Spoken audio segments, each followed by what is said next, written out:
I want to open with saying todah to each and every one of the American rabbis, our friends and our partners who made such a serious journey to come and to be here with us together.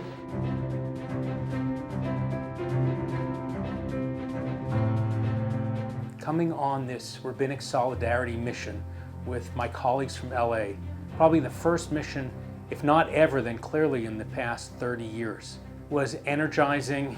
I felt like I had people who understood a deep love for Israel, a responsibility to carry the Jewish community on our shoulders.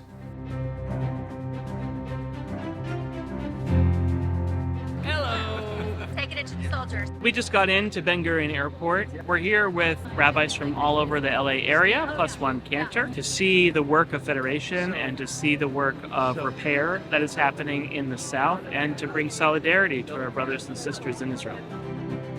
We decided on the afternoon of Saturday, October 7th, that we were going to work with the Israeli government, work with the U.S. government, but we were also going to raise awareness and make sure that the world understood what was going on here. There are forces out there that don't want the information to get out to the world. I think one feature of being in the news industry is that we don't have the luxury of looking away. It is literally our job to see those images and to convey them to our audiences, and that has taken a tremendous, tremendous psychological toll. There's nothing like this to build a strong basis of rabbinic connection and ultimately, I hope and pray, for a stronger Los Angeles Jewish community.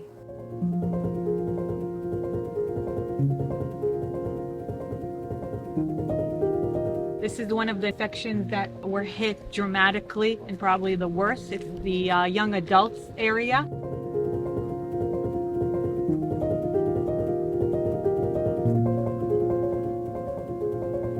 This is just a horrific illustration of when heaven meets hell.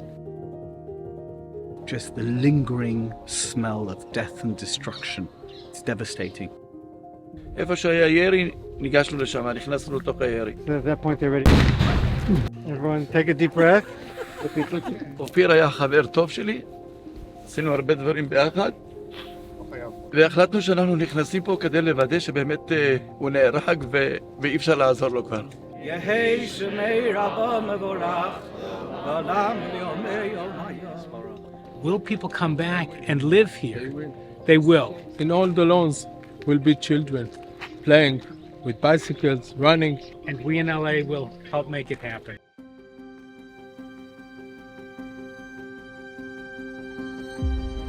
I think that the majority of the Israeli society is not aware that Bedouin families were hit, murdered, kidnapped within the atrocities of October 7th, and even having you knowing this means a lot. This should be something that we all believe in to create a more resilient society, including Jewish and Arab. This is the base that over thousands of the holiest people in the world went through. The Talmud tells us those who die representing being Jewish, not a single soul could get anywhere near them. They're that holy. This is where the family says goodbye, but it never ends.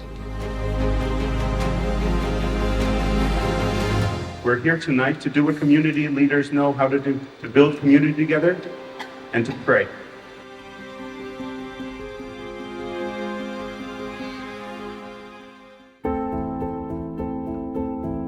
Me and my wife had the birthday yesterday.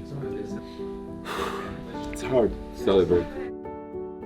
Nativ Asara for 20 years has been bombed, and the Moshav is almost the way it was before the 7th of October, except we had 20 people murdered. And all of them are friends, children that my children have grown up with. And now I want to move on. I know you'll take the message back, but it won't help because there's so much anti-Semitism in this world that you'll never get it through. All the time with me, I have this aftershock feeling, what would have happened if it was me? Since October 7th, we work with the kibbutzim and Mashpim communities to build either short or medium or even long-term temporary schools. We were just picking sweet potatoes for leket that are going to be infused into the system of providing food to this country, which has been completely turned upside down since October 7th. Everyone who came alive was saved. The challenging thing that we are facing today is civilians, because for the first time, at least in Israel, we have huge amount of civilians that were actually injured in the battlefield.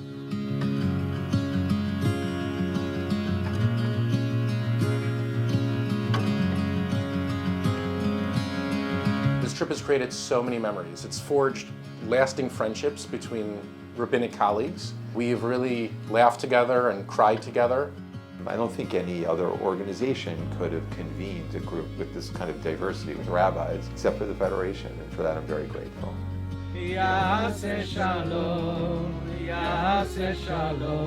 To share in processing, to share in collaboration, to know that we will go forward, to do that long work of repair that needs to be done, and to do it together is incredibly empowering. To know that Israel needs us not as separate synagogues, but as a whole. We are one Yehudi, now more so than ever.